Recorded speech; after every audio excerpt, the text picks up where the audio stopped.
Yaxshimsizlar, men Almas ustam. Bugun yana talablar bilan mush yolg'onziq kabobni belli qilish usulini o'rganamiz. Oldi bilan mush keyni sonne ham o'zining yo'li bo'yicha mushta parchalab tayyor qilib olamiz.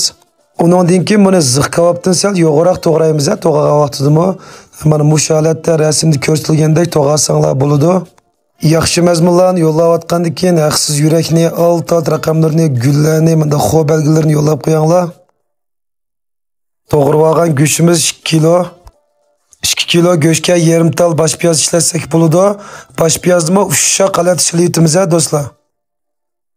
Gelim ag'rib, ovozim pitib qopdi. To'g'ri tushunishinglarni umid qilaman. Tamoq yeydigan qo'shiqda 2 qo'shiq tuz. Vejandan 1 qo'shiq. Zirdan bek duyulvatmay 1 qo'shiq. Maosa o'lchamlik so'qilgan kabob tetqusi, buningda 2 kilo go'shtga 2 qo'shiq solamiz, ya'ni 20 gram ishlatamiz. Tuxumdan 3 tal chaqamiz.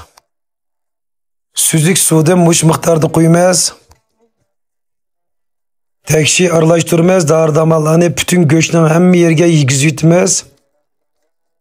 Go'shtni aralashtirib bo'lgandan keyin yarim soatdan 1 soat atrofida bo'shanmalar o'rab qo'yib qo'yamiz. Ugunib olgan bo'lsanglar, yurak berib qo'yinglar.